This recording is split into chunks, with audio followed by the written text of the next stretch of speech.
The morning light filtered through the heavy silk curtains of our bedroom, casting shadows across Adriano's empty side of the bed.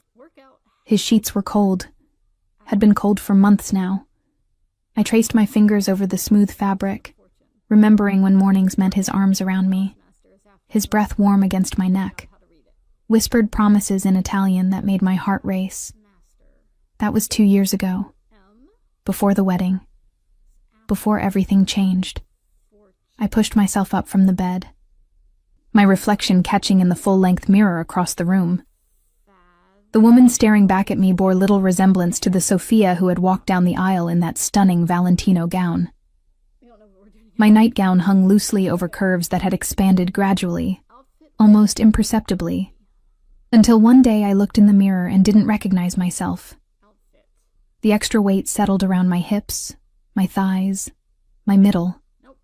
Evidence of comfort eating, of filling the void that grew between Adriano and me with tiramisu and pasta carbonara and bottles of Chianti drunk alone. I turned away from my reflection, unable to bear the sight any longer. The clock on the nightstand read 6:47 a.m. Adriano had left for his morning business hours ago, as he did every day now.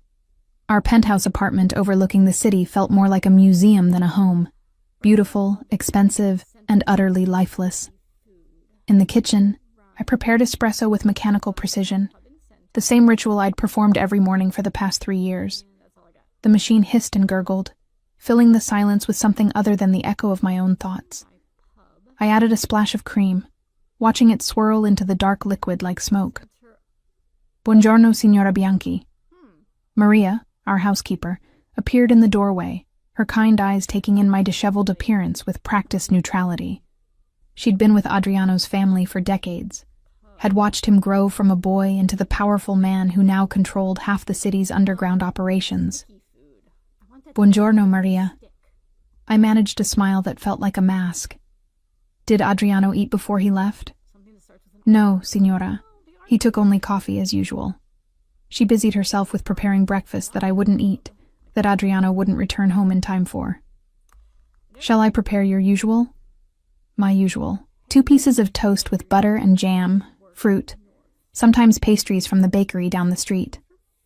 Food had become my comfort, my companion, my silent rebellion against the loneliness that filled every corner of this beautiful prison.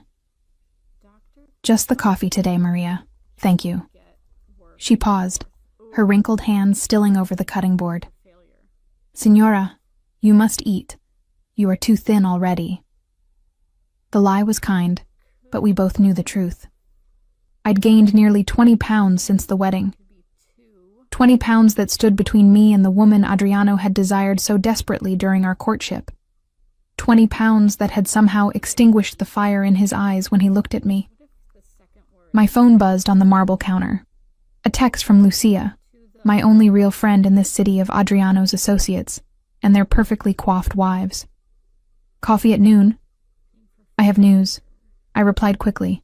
I'll be there. At least Lucia's boutique offered an escape. A place where I could pretend to be someone other than the neglected wife of a Mafia boss. The hours until noon crawled by with agonizing slowness. I tried to read, to occupy myself with the Italian language lessons I'd been taking, to do anything but think about the growing chasm between Adriano and me. But my mind kept returning to the same painful memories. The way he used to pull me close in public, possessive and proud. The way he'd whispered "Mia bellissima" against my skin. The way he'd looked at me like I was the only woman in the world.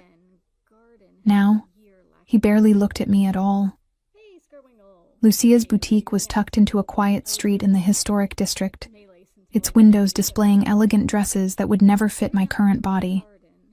The bell chimed as I entered, and Lucia emerged from the back room, her slender figure wrapped in a crimson dress that hugged every perfect curve.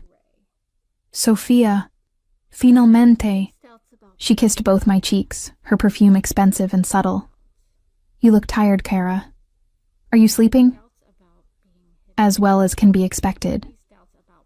I followed her to the small sitting area at the back of the shop, where she'd prepared espresso and biscotti. What's your news? Lucia's expression grew serious, her dark eyes searching my face. "I'm not sure I should tell you, but as your friend, I think you deserve to know." My stomach tightened. "Know what?" "There's been talk." She hesitated, choosing her words carefully. "About Adriano." Of course there was talk.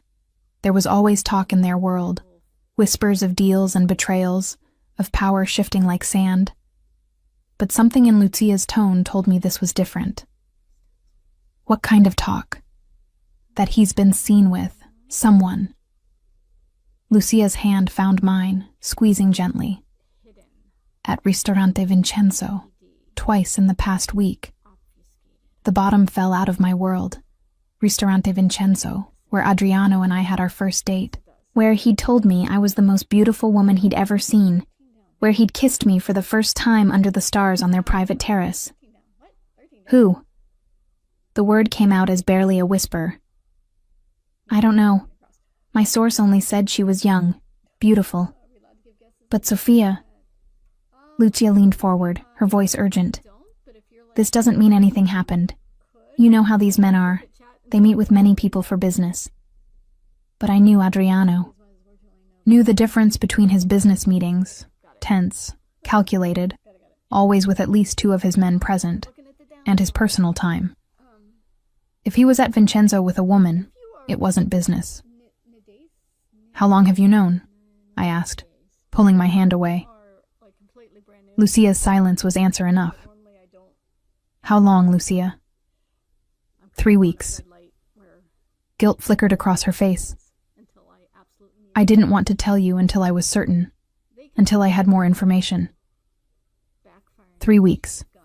21 days of smiling at me, of civil morning greetings, of sleeping in the same bed while touching another woman, or thinking about touching her, or simply wanting to touch her in ways he no longer wanted to touch me. I stood abruptly, the room spinning slightly. "I need to go." "Sophia, wait." But I was already moving toward the door, desperate for air, for space, for anything but the suffocating weight of this new knowledge. The walk back to the penthouse passed in a blur. My mind raced through possibilities, through memories, searching for signs I'd missed. Had there been lipstick on his collar? Late-night phone calls he took in another room? Unexplained absences? But the truth was simpler and more devastating. Adriano hadn't needed to hide an affair because he'd already left me in every way that mattered. The physical distance was just the final confirmation of an emotional departure that had happened slowly, imperceptibly, over the past 2 years. When I entered the penthouse, Adriano was there, a rare occurrence during daylight hours. He stood by the floor-to-ceiling windows, his phone pressed to his ear, speaking in rapid Italian too low for me to hear.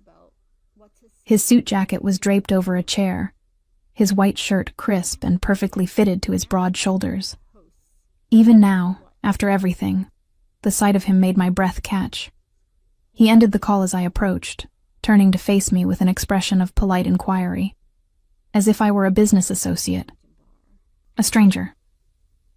"Sophia, I didn't expect you back so soon. We need to talk." Something flickered in his dark eyes. Wariness, perhaps, or guilt. About us. About why you can't even look at me anymore. The words tumbled out, 2 years of silence and suffering finally breaking through. "About the woman you've been seeing at Vincenzo." His jaw tightened, the only sign I'd struck a nerve. "There is no woman. Don't lie to me, Adriano. Not after everything else." "I'm not lying." His voice remained calm, controlled. "I've had business meetings there. Nothing more." "Business meetings that require taking someone to our restaurant? The place where we fell in love?" My voice cracked, betraying the tears I was fighting. "Do I look that stupid to you?" He moved toward me then, his hand reaching out before dropping back to his side, as if even the thought of touching me was distasteful. "Sophia, you're upset. You're imagining things. The only thing I'm imagining is that you still care about this marriage. I wrapped my arms around myself, suddenly cold despite the warmth of the room. When did you stop wanting me, Adriano? Was it the wedding night? The week after? Or did it happen gradually, so slowly that I didn't notice until I was completely alone? His expression shuddered, that familiar wall of ice descending. I don't know what you want me to say. The truth. The word came out as a shout, startling us both. I want you to tell me the truth. Why won't you touch me? Why do you leave before I wake up and come home after I'm asleep? Why do you look at me like I'm a stranger? Silence stretched between us, heavy and suffocating. I watched emotions flicker across his face. Anger, frustration, something that might have been pain. But when he finally spoke, his voice was empty. I've been busy. The business requires... Don't. I cut him off, exhausted by the excuses. Don't insult me by pretending this is about business. I've been your wife for 2 years, Adriano. I know the difference between busy and absent, between tired and indifferent. His hands clenched into fists at his sides. What do you want from me, Sophia? I want my husband back. The tears came now, hot and unstoppable.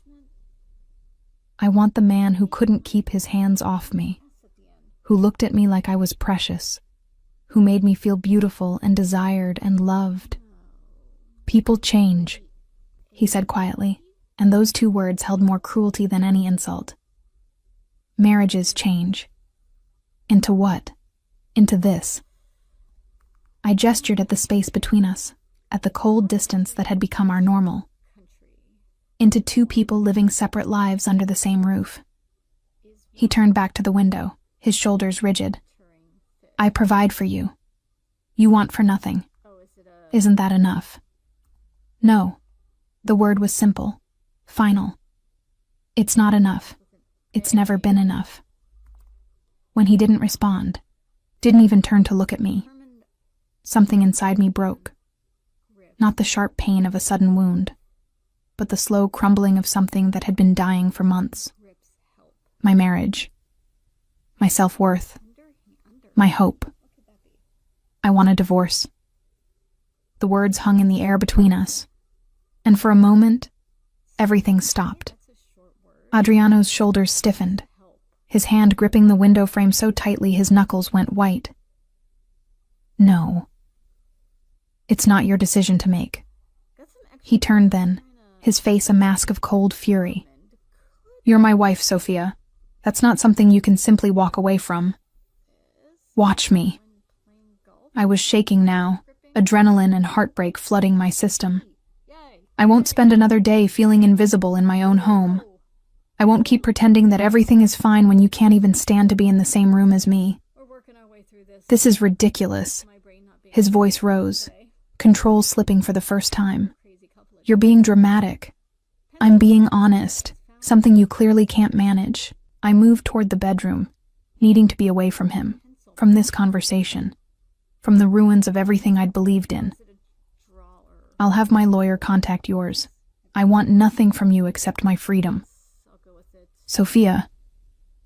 His hand caught my arm, and the touch, the first real touch in months, sent electricity through me. For a moment, just a moment, I saw something in his eyes. Fear, maybe, or regret. But it wasn't enough. It would never be enough. I pulled away from his grasp and walked into the bedroom, closing the door between us with a quiet click that felt like the end of everything. The sound of breaking glass shattered the silence of the penthouse. I froze in the hallway, heart pounding, as Adriano's voice erupted from his study, a string of Italian curses punctuated by what sounded like furniture being overturned. I'd seen him angry before, had witnessed the cold, calculating fury he wielded like a weapon in his business dealings. But this was different. This was raw, uncontrolled. It had been 3 days since I'd asked for a divorce. 3 days of deafening silence broken only by the sound of doors closing, of footsteps in separate rooms, of a marriage dying in slow motion. I pressed myself against the wall as Stefano, Adriano's younger brother, emerged from the study with his hands raised in a placating gesture. His eyes widened when he saw me, guilt flashing across his features. "Sophia, I didn't know you were home." "What's happening?" I asked, though part of me didn't want to know. Stefano glanced back toward the study, where more crashing sounds echoed. "He's processing. The divorce papers arrived an hour ago." I'd moved quickly, contacting the best divorce attorney in the city who wasn't on Adriano's payroll. Signora Benedetti was a steel-spined woman in her 60s who'd built her reputation on taking down powerful men. She'd listened to my story with shrewd eyes and agreed to take my case. "He needs to sign them," I said, keeping my voice steady. "Sophia, please." Stefano moved closer, his voice low and urgent. "Whatever's happening between you two, there has to be another way. Divorce isn't what? Acceptable? Allowed?" I laughed bitterly. "I'm not asking for permission, Stefano. I'm done." Another crash from the study, followed by Adriano's roar of frustration. The sound made my chest ache despite everything. "He loves you," Stefano said quietly. "I know it doesn't seem like it right now, but he does. He's lost his way. He's had 2 years to find it again." I straightened, gathering what little remained of my courage. "I'm going to my room. Tell him the papers are straightforward. I want nothing from him except my freedom." As I walked away, I heard Stefano mutter something in Italian that sounded like a prayer. That night, sleep eluded me. I lay in the guest room I'd moved into, staring at the ceiling and listening to the unfamiliar silence of the penthouse. Usually, I could hear the faint sounds of Adriano moving through the apartment. The clink of a glass being set down, the low murmur of his voice on late-night phone calls, the soft padding of his footsteps. Tonight, there was nothing. Around 2 a.m., my door opened. I knew without looking that it was Adriano, knew the particular weight of his footsteps, the way he moved through darkness with absolute certainty. "Sophia." His voice was rough, as if he'd been shouting or perhaps crying, though I couldn't imagine Adriano Bianchi crying. "Are you awake?" I didn't answer, didn't move. If I acknowledged him, I'd have to face the conversation I'd been dreading. He crossed to the bed, and I felt him sit on the edge of the mattress. The springs dipped under his weight, and suddenly he was close enough that I could smell him. Expensive cologne mixed with whiskey and something darker, more desperate. "I know you're not sleeping." His hand found mine in the darkness, his fingers wrapping around my palm with a gentleness that made my heart stutter. "Please, just talk to me." There's nothing left to say. I kept my eyes closed, afraid that if I looked at him, I'd lose my resolve. "I'm not signing the papers." My eyes flew open then, and I pulled my hand from his grasp.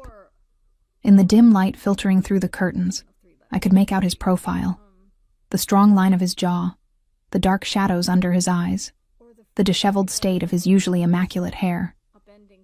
"You don't have a choice. There's always a choice." He turned to face me, and the intensity in his gaze stole my breath. "I choose you, Sophia. I choose us. Now?" Anger flared hot and bright in my chest. "Now you choose us. After 2 years of nothing? After months of you treating me like I don't exist? I made mistakes." His hand reached for mine again, and this time I let him take it, if only because I was too tired to fight. I know I did, but divorce isn't the answer. Then what is? I sat up, pulling the blanket around myself like armor. "Tell me, Adriano, what's the answer? How do we fix a marriage where one person doesn't even want to touch the other?" He flinched as if I'd struck him. "That's not..." "Don't lie to me." My voice cracked. "Not anymore. Just tell me the truth." Why did you stop wanting me? The silence that followed was crushing. I watched emotions play across his face. Shame, guilt, something that looked almost like fear. When he finally spoke, his voice was barely above a whisper. You didn't stop being beautiful, Sophia. I did. I stopped being the man you deserved. What does that mean? He stood abruptly, pacing to the window like a caged animal. The business, the pressure, the constant threat of violence, of betrayal. It changed me, made me harder, colder. I couldn't... He broke off, his shoulders sagging. I couldn't be the man you needed, and the man my position demanded. So you chose the business over me. No. He turned back to me, his eyes blazing with something raw and painful. I chose to protect you, to keep that world away from what we had. But in doing so, I pushed you away too. That's convenient. I couldn't keep the bitterness from my voice, blaming your neglect on some noble attempt at protection. It's the truth. The truth is, you stopped seeing me, Adriano. You stopped touching me, talking to me, caring about me. And you expect me to believe it was all for my own good? He moved toward the bed again, and this time when he reached for me, I didn't pull away. His hands cupped my face with a tenderness I hadn't felt in so long it made my throat tight with unshed tears. Look at me, Sophia. Really look at me. I did, and what I saw shocked me. This wasn't the cold, distant stranger who'd shared my bed for the past 2 years. This was Adriano, my Adriano, vulnerable and desperate and afraid. I never stopped wanting you, he whispered, his thumb brushing across my cheekbone. I stopped believing I deserved you. That's not... Every day you became more beautiful, more kind, more everything I could never be. And I'm... He laughed bitterly. I'm a monster, Sophia. A man who hurts people for a living, who makes decisions that cost lives. How could I touch you with these hands? How could I bring that darkness into your light? Tears spilled down my cheeks as understanding began to dawn. So you just... stopped? I thought it was better, cleaner. If I kept my distance, maybe you'd stay pure. Stay untouched by what I am. You idiot. The words came out as half laugh, half sob. Don't you understand? I never wanted pure. I wanted you. All of you. Darkness included. His hands tightened on my face.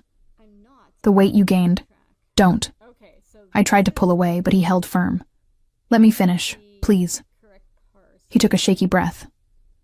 I noticed. Of course I noticed. But it wasn't... He struggled with the words. I thought you were happy. Content. That maybe you'd found something in food that I couldn't give you anymore. And I hated myself for it. You never said anything. What was I supposed to say? That I'd destroyed our marriage so thoroughly that my wife had to find comfort in other things? That I'd failed you so completely, you didn't even feel beautiful anymore? Fresh tears came, harder now. Because he was right. Every pound I'd gained was a layer of protection, a physical manifestation of the emotional barrier between us. I'd eaten to fill the void he'd left, to comfort myself when his coldness became unbearable. I'm signing the papers, he said suddenly, his voice steady despite the tears I could now see on his own face. If that's what you truly want, I won't fight you.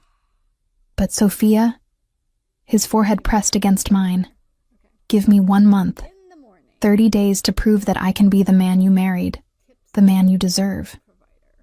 Adriano, please, ti prego, amore mio. The endearment, spoken in his native tongue, nearly broke me. If after 30 days you still want the divorce, I'll sign without question. But let me try. Let me show you that I haven't forgotten how to love you. Every rational part of my brain screamed that this was a mistake, that pretty words wouldn't fix 2 years of neglect, that I should walk away while I still had the strength. But my heart, my stupid, stubborn heart, whispered a different truth. That I still loved this man. That I'd never stopped loving him, even when loving him hurt. 1 month, I heard myself say. But Adriano, if you hurt me again, I won't. I swear on everything I hold sacred, I won't. He kissed me then, and it was like coming home after a long exile. His lips were warm and soft, and tasted of whiskey and salt from his tears. His hands trembled as they slid into my hair, cradling my head like I was something precious and fragile. When we broke apart, both breathing hard, he rested his forehead against mine again. Tomorrow, he whispered. Tomorrow I start making this right. But as I watched him leave my room, saw the set of his shoulders and the determined line of his jaw, I couldn't shake the feeling that we were both standing on the edge of a cliff. 1 month to save a marriage that had been dying for 2 years. 1 month to decide if love was enough. The morning after our midnight conversation, I woke to the smell of coffee and something sweet. Vanilla, perhaps, or cinnamon. For a moment, I thought I was dreaming, that I'd slipped back in time to those early days when Adriano would surprise me with breakfast in bed, when every morning felt like a promise. I opened my eyes to find him standing in the doorway of the guest room, holding a tray with careful precision. He was dressed casually in dark jeans and a white linen shirt with the first 4 buttons undone, his hair still damp from the shower. The morning light caught the silver at his temples, the strong lines of his jaw, and I was struck by how handsome he was, how he'd always been, even when I'd convinced myself I no longer cared. "Buongiorno, bellissima," he said softly, the endearment falling from his lips like a prayer he'd forgotten how to say. "I made your favorite, cornetti with Nutella and fresh fruit. And your coffee, 1 sugar, splash of cream, exactly as you like it." I sat up slowly, pulling the blanket around myself, suddenly conscious of my rumpled appearance, my morning breath, the extra weight that made me feel exposed in the thin nightgown. But Adriano's gaze held only warmth as he approached, setting the tray carefully across my lap. "You didn't have to do this," I said, my voice still rough with sleep. "I wanted to." He sat on the edge of the bed, his weight causing the mattress to dip. "I want to do a lot of things differently, Sophia. Starting today." The cornetto was perfect, flaky and warm. The Nutella melted into sweet ribbons. I ate slowly, aware of his eyes on me, of the way he watched each bite as if memorizing the moment. "I canceled my morning meetings," he said after a while. "All of them. I thought perhaps we could spend the day together, if you'd like." I paused mid-bite, studying his face for signs of deception or duty. But all I saw was genuine hope, tinged with nervousness that seemed foreign on a man who commanded fear and respect from half the city. "Doing what?" A smile tugged at the corner of his mouth. "Whatever you want, amore. We could visit the botanical gardens you're always mentioning, or that small gallery in the old quarter. Or we could simply stay here and talk, really talk, like we used to." The offer was tempting, dangerously so. But 2 years of disappointment had made me wary. "I have an appointment with Signora Benedetti this afternoon to discuss the divorce proceedings." His jaw tightened, but he nodded. "Then we have this morning. Will you give me that much?" Against my better judgment, I agreed. We spent the morning in the botanical gardens, walking slowly through paths lined with roses and jasmine. Adriano held my hand, actually held it, his fingers laced through mine with the same possessive tenderness I remembered from our courtship. We talked about small things at first, the weather, the flowers, a book I'd been reading. But gradually, carefully, we began to excavate the ruins of our marriage. "When did it start?" I asked, as we sat on a bench beneath a pergola heavy with wisteria. "When did you first pull away?" He was quiet for a long moment, his thumb tracing circles on the back of my hand. Do you remember the Moretti incident about 3 months after the wedding? I did. Adriano had come home late one night, his knuckles bruised and split, his shirt stained with what I'd pretended not to recognize as blood. He'd refused to talk about it, had simply showered and climbed into bed with his back to me. I killed a man that night, he said, his voice flat and emotionless. Not the first time, not the last, but it was the first time I came home to you afterward. And I looked at you sleeping there, so peaceful, so innocent, and I felt... He swallowed hard.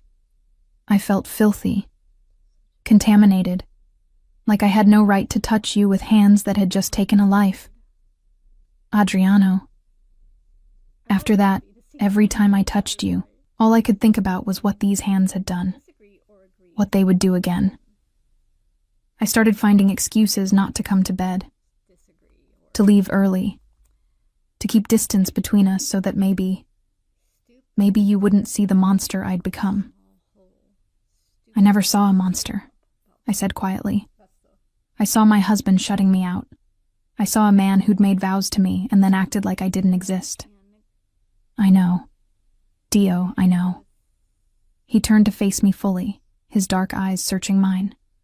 I thought I was protecting you, but I was really just protecting myself from having to face what I'd become, from seeing the disgust in your eyes when you finally understood what I do, who I really am. I knew who you were when I married you, Adriano. Maybe I didn't know all the details, but I knew the broad strokes.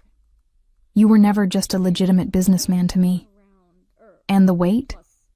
The question came out hesitant, almost fearful. When did that start? I pulled my hand from his, wrapping my arms around myself. About 6 months after you stopped touching me. I'd try everything, new lingerie, new perfume, staying up to wait for you.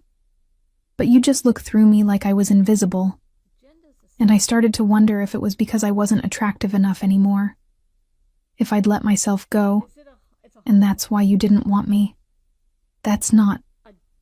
So I'd eat, I continued, the words flowing like a dam had burst. I'd eat to comfort myself, to fill the empty space you'd left. And then I'd hate myself for it, because I'd gained more weight, which made you want me even less, which made me eat more.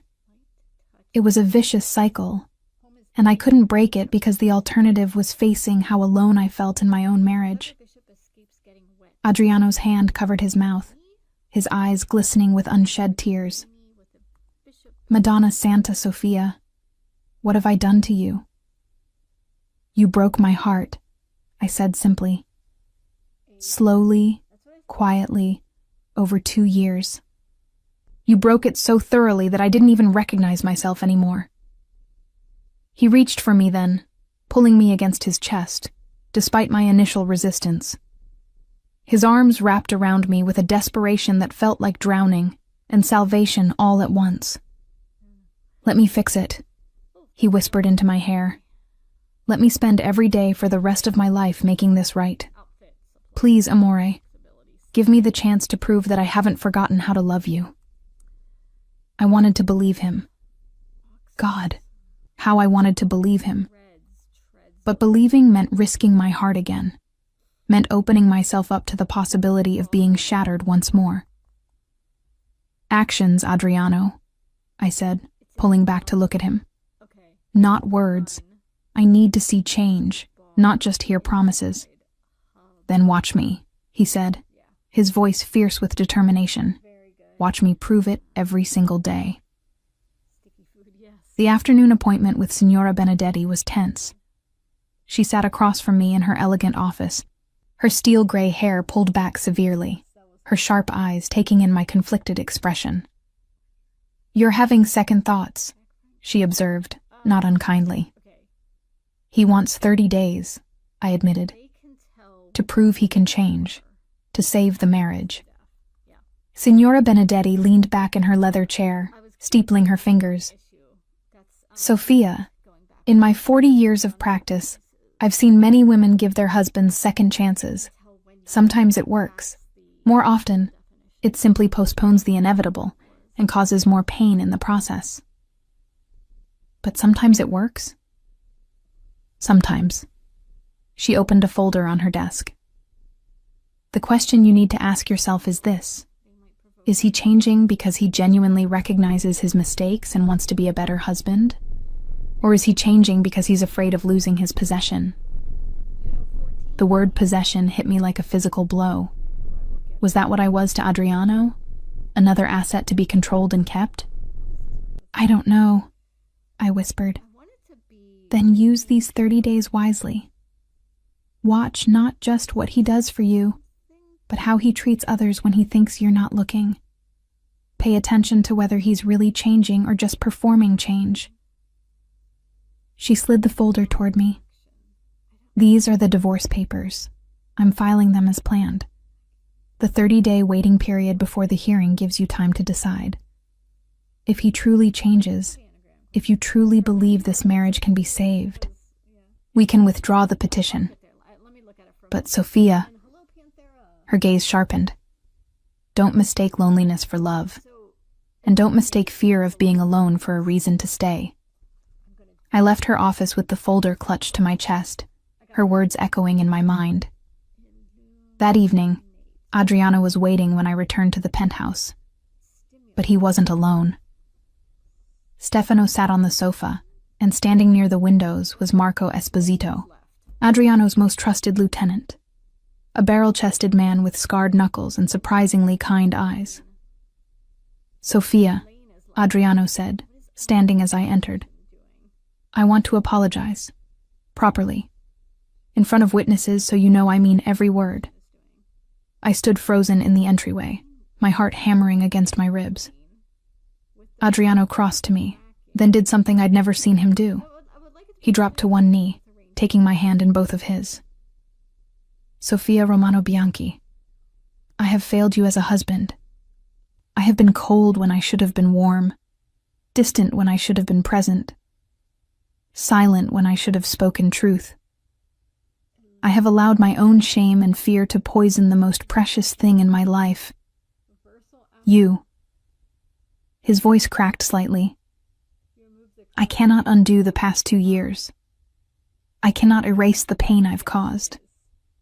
But I can promise you, here, in front of my brother and my most trusted friend, that I will spend every day earning back your trust, your love, your faith in me. Tears streamed down my face as I looked from Adriano to Stefano, who nodded encouragingly, to Marco, whose weathered face held unexpected compassion. I know words are cheap, Adriano continued. I know I need to prove myself through actions, but I want you to know that this isn't just about preventing a divorce. This is about becoming the man who deserves to call you his wife, the man you fell in love with, the man I lost sight of in the darkness of my own making. He pulled a small velvet box from his pocket, opening it to reveal not a new ring, but my original engagement ring, the one I'd stopped wearing months ago when it became too tight for my swollen fingers. I had it resized, he said softly, to fit you exactly as you are now. Because you are beautiful, Sophia. Every curve, every change, every single part of you is beautiful. And I've been a blind fool not to see it, not to worship it the way you deserve. He slipped the ring onto my finger, and it fit perfectly, a glittering symbol of promises both old and new. 30 days, he said, rising to his feet but keeping my hand in his. Let me show you that I mean every word. I couldn't speak past the lump in my throat, so I simply nodded. Stefano and Marco excused themselves quietly, leaving us alone in the gathering twilight. Adriano led me to the sofa, pulling me down beside him. I've made other changes too, he said. I've hired a second-in-command to handle the day-to-day operations. Marco will take over most of the late-night business. I've restructured my schedule so that I'm home every evening by 7, and I don't take calls after 9 unless it's an absolute emergency. Adriano, you don't have to. Yes, I do. His hand cupped my face, thumb brushing away fresh tears. Because you were right. I chose the business over you, over us. And that was the worst mistake of my life. So I'm choosing differently now. I'm choosing you. That night, for the first time in 2 years, we fell asleep together in our marriage bed. We didn't make love. That intimacy still felt too fragile, too dangerous. But Adriano held me close, his arms wrapped around me from behind, his breath warm against my neck. I love you, he whispered into the darkness. I never stopped. I just forgot how to show it. I laced my fingers through his, pressing his hand against my heart. Prove it, I whispered back, every single day. I will, he promised. I swear it. And as I drifted off to sleep, cocooned in the warmth of his embrace, I allowed myself to hope. Just a little. Just enough to believe that maybe, just maybe, love could be enough. The days that followed unfolded like a dream I was afraid to wake from. Adriano kept every promise. He was home every evening by 7, often earlier. He cooked dinner with me, or rather, I cooked while he sat at the kitchen island, watching me with an intensity that made my hands shake and my heart race. He asked about my day, my thoughts, my dreams. He listened like every word I spoke was precious. On the 5th day, he surprised me with tickets to the opera, La Traviata, my favorite. We dressed formally, and when I emerged from the bedroom in the evening gown Lucia had helped me select, Adriano's sharp intake of breath made me blush. Bellissima, he murmured, his eyes traveling over me with undisguised hunger. Absolutely stunning. For the first time in 2 years, I felt beautiful under his gaze. On the 10th day, I found him in his study, and what I saw made me pause in the doorway. He was on the phone, speaking in rapid Italian, but his tone was different. Softer, more patient than I'd heard him use in business calls. See, I understand. No, take the time you need. Family comes first. He paused, listening. Your daughter's health is more important than any shipment. We'll reschedule. Take care of her. He ended the call and looked up to find me watching him. What? He asked, a small smile playing at his lips. You're different, I said. Even in business, you're gentler. He stood, crossing to me and pulling me into his arms. You're changing me, Sophia, making me remember that there's more to life than power and control. That the people who work for me have families, lives, struggles that matter. I'm not doing anything. You're doing everything. He kissed my forehead, my cheeks, the tip of my nose. Just by existing, by giving me the chance to be better. On the 15th day, the halfway point of our 30-day agreement, Lucia came to visit. I hadn't seen her since our lunch, and her eyes widened when she saw Adriano answer the door, saw the easy way he kissed my temple as I approached, saw the contentment on my face. Madonna, she breathed when we were alone in my bedroom. What happened? You're glowing. He's trying, I said simply. Really trying. And? Is it working?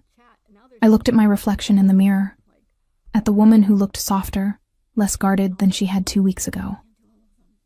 I think so. But I'm scared, Lucia. I'm terrified of believing again, of letting my guard down only to have him retreat back into that cold stranger. Then don't let your guard down completely, she advised, taking my hands in hers.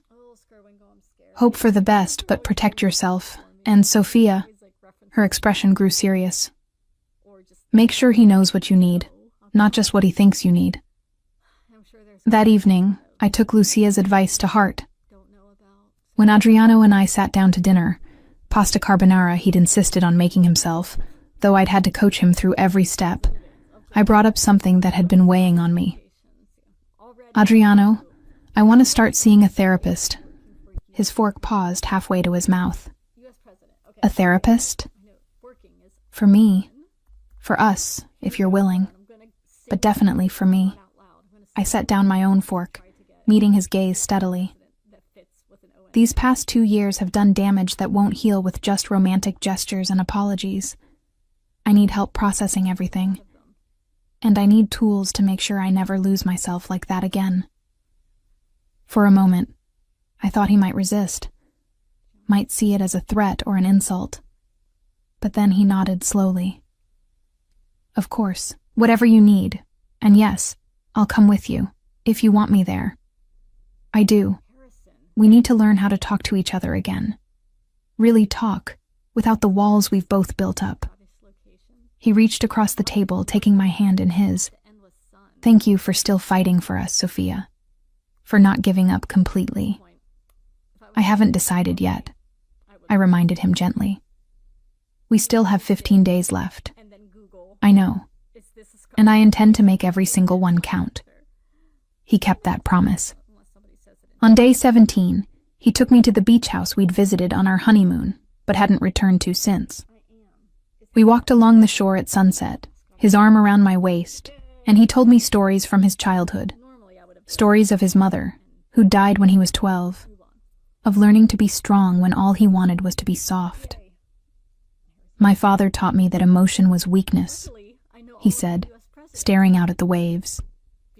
That to survive in our world, you had to be harder than stone, colder than ice. I became exactly what he wanted me to be, and in the process, I forgot how to be human. You're human, Adriano. You've always been human. I didn't feel human, not for a long time. But with you, he turned to me, his dark eyes reflecting the dying light. With you, I remember what it's like to feel, to care about something more than power or survival. On day 22, we attended our first therapy session. Dr. Marissa Chen was a woman in her 50s with gentle eyes and an unflinching ability to cut through our carefully constructed defenses. Tell me, she said, looking at Adriano, why you think your wife wanted a divorce. Because I failed her, he answered without hesitation. I withdrew emotionally and physically. I made her feel unwanted and unloved. And why did you withdraw? The muscles in his jaw worked as he struggled with the answer. Finally, because I was ashamed of what I do, of what I am. I didn't think I deserved her. Dr. Chen nodded, then turned to me. And you, Sophia, why did you stay as long as you did? The question caught me off guard. Because I loved him. Because I kept hoping he'd come back to me. And when did you stop hoping?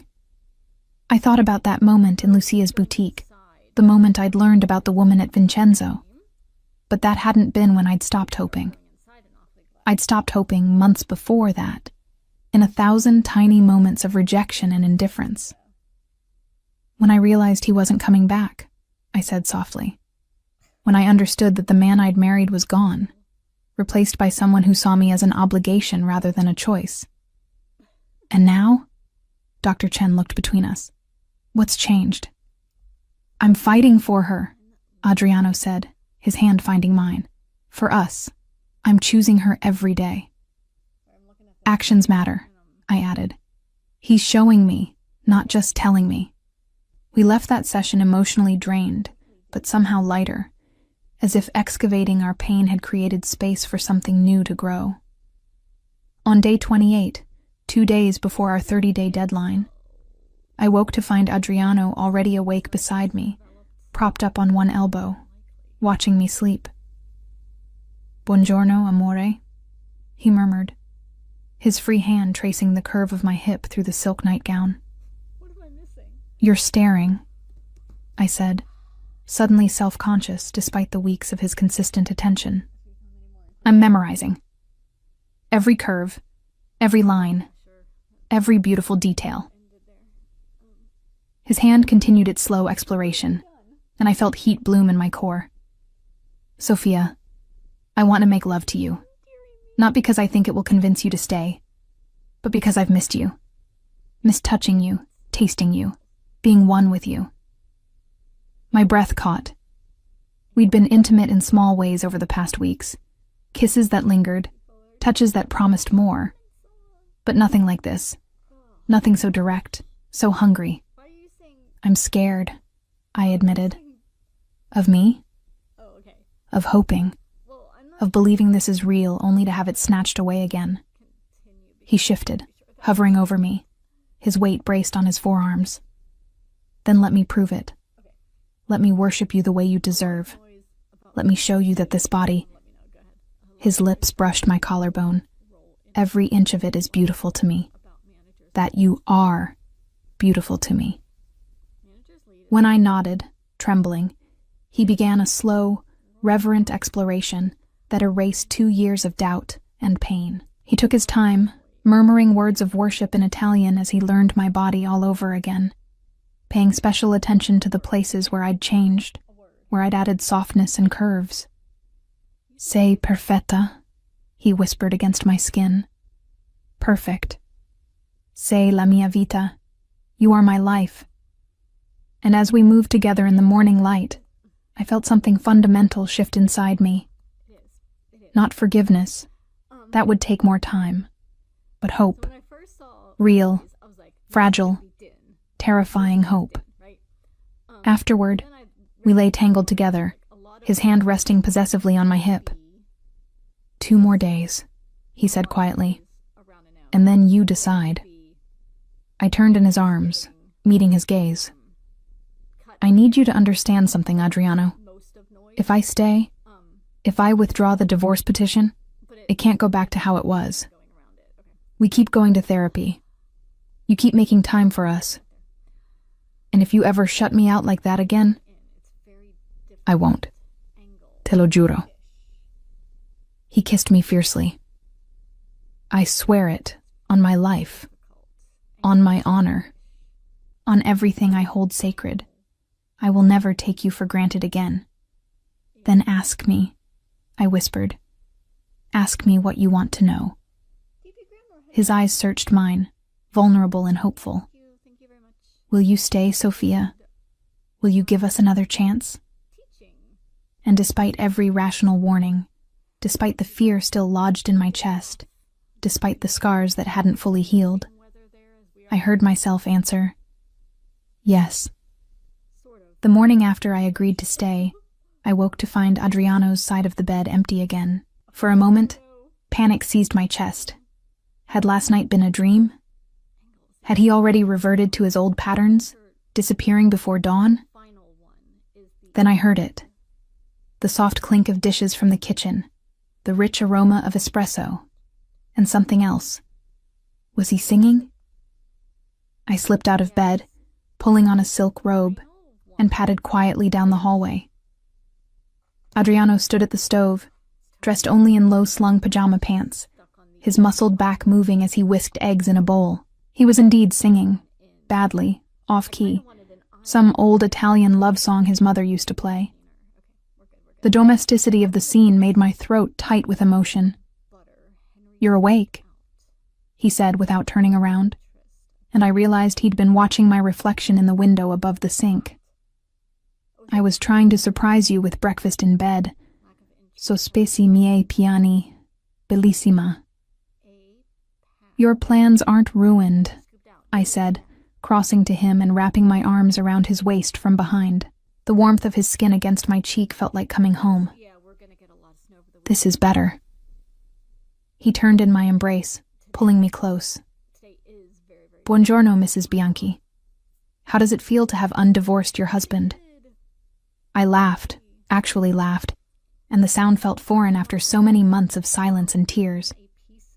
Strange, terrifying, right. All 3? His hand slid down to cup my face, tilting it up so he could look into my eyes. I can work with that.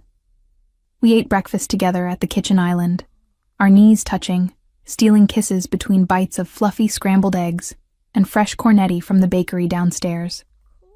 It was mundane and perfect, and I found myself memorizing every detail. The way the morning light caught the silver in his hair, the sound of his laugh when I teased him about his terrible singing, the possessive way his hand rested on my thigh throughout the meal. "I have something for you," he said after we'd finished eating. From his pocket, he produced a small envelope. "Open it." Inside was a reservation confirmation for a wellness resort in Tuscany. 2 weeks, starting next month. But it wasn't just any resort. I recognized the name from articles I'd read about holistic health retreats that focused on self-love and body positivity. "Adriano, this is for you," he interrupted gently. "Not because I think you need to change anything about your body, but because I know the past 2 years have been hard on your self-esteem, on how you see yourself. I want you to remember that you're beautiful, strong, worthy, with or without me." Tears pricked my eyes. "You're not coming?" "Only if you want me to. Otherwise, this is your time. To heal, to reconnect with yourself, to do whatever you need to do." He brushed a strand of hair behind my ear. "And when you come back, I'll be here, waiting, always waiting for you." The gesture was so thoughtful, so attuned to what I actually needed, rather than what he thought I needed, that I couldn't speak. I simply nodded, clutching the envelope to my chest. That afternoon, Stefano stopped by the penthouse. I'd been in the bedroom organizing my closet, a task I'd been avoiding because it meant confronting the clothes that no longer fit. The expensive designer pieces that hung like accusations of my failure to maintain the body Adriano had married. "Sofia, you have a visitor," Adriano called from the living room. I found Stefano standing awkwardly by the windows, holding a bouquet of white roses, my favorite. His young face was serious, older than his 28 years. "Stefano, you didn't have to?" "Yes, I did." He crossed to me, pressing the flowers into my hands. "I need to apologize. For the past 2 years, I watched my brother destroy his marriage and I said nothing. I should have intervened, should have forced him to confront what he was doing. Instead, I stayed silent, and you suffered for it." I glanced at Adriano, who stood with his arms crossed, his expression unreadable. "Your brother is a grown man responsible for his own choices," I said carefully. "But family holds each other accountable," Stefano insisted. "That's what our mother taught us before she died. And I failed her. I failed you both." He turned to Adriano. "Fratello, you're my blood, but that doesn't mean I'll stand by silently if you ever hurt Sofia again. Capisce?" Something shifted in Adriano's expression. Surprise, perhaps, followed by respect. "Capisco. And I won't. Never again."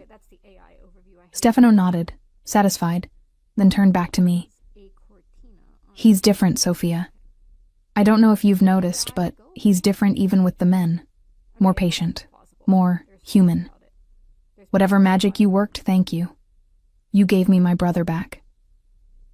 After Stefano left, I confronted Adriano about it. What did he mean? Different with the men? Adriano sat on the sofa, pulling me down beside him. "I told you I was restructuring things. Part of that means changing how I operate. I've always ruled through fear. It's effective, keeps people in line. But it also makes you paranoid, isolated, constantly watching for betrayal. And now? Now I'm trying something radical. Respect. Treating the people who work for me like human beings with families and lives outside of my organization. It's strange, uncomfortable, but it's also liberating." He took my hand, lacing our fingers together. "You make me want to be better, Sofia. Not just as a husband, but as a man, as a leader, as a person." The weeks that followed were a delicate dance of rebuilding trust. Adriano kept every promise, came home early, attended our therapy sessions without complaint, made love to me with a reverence that made me cry. But there were still moments of doubt, flashes of fear that this was temporary, that he'd revert to the cold stranger who'd shared my bed for 2 years. Dr. Chen helped us navigate those moments in our weekly sessions. She taught us how to communicate without accusation, how to express needs without ultimatums, how to rebuild intimacy that had been shattered. Trust isn't rebuilt in grand gestures, she explained during one session. It's rebuilt in small, consistent actions over time. Adriano, you need to understand that even though Sofia has agreed to stay, her trust is still fragile. One broken promise could undo months of progress. I won't break my promises, Adriano said firmly, his hand tightening on mine. Not intentionally, perhaps. But life happens. Emergencies arise. The question is, how will you handle those moments when something threatens to pull you back into old patterns? It was a prophetic question. 2 weeks before my scheduled trip to Tuscany, a crisis erupted in Adriano's organization. One of his key lieutenants, a man named Paolo who controlled the shipping operations, was arrested on racketeering charges. The arrest threatened to expose sensitive information that could bring down not just Paolo, but significant portions of Adriano's empire. I woke at 3 a.m. to find Adriano's side of the bed empty. My heart sank. This was it. The moment where the business would take precedence again, where I'd be pushed aside for more important concerns. I found him in his study, pacing while speaking rapid Italian into his phone. His face was drawn with stress, his hair disheveled from running his hands through it. When he saw me in the doorway, he held up a finger, 1 minute, and continued his conversation. I turned to leave, to give him privacy, but his hand shot out and caught mine. He pulled me into the room, into his arms, holding me against his chest while he finished his call. Even in crisis, even under pressure, he was choosing not to shut me out. When he finally ended the call, he pressed his forehead against mine. I'm sorry I woke you. What's happening? He told me everything. The arrest, the potential exposure, the delicate negotiations happening to ensure Paolo's silence. In the old days, he would have handled this with threats and violence. Now, he was working through lawyers, through legitimate channels, trying to protect his people without resorting to the brutal tactics that had defined his father's reign. I need to go to the office, he said. Meet with my attorneys. It could take all day, maybe longer. Here it was, the first real test of his promises. I waited for the familiar excuses, the dismissal, the assumption that I'd simply accept his absence. Instead, he cupped my face in his hands. Come with me. What? Come with me. I don't want to leave you, and I don't want to break my promise to be home for dinner. So come with me. Bring a book. Work on your language lessons. Whatever you want. Just be there. Be with me. It was an odd request, to spend the day in his office while he dealt with criminal attorneys and crisis management. But it was also an invitation into a part of his life he'd always kept separate.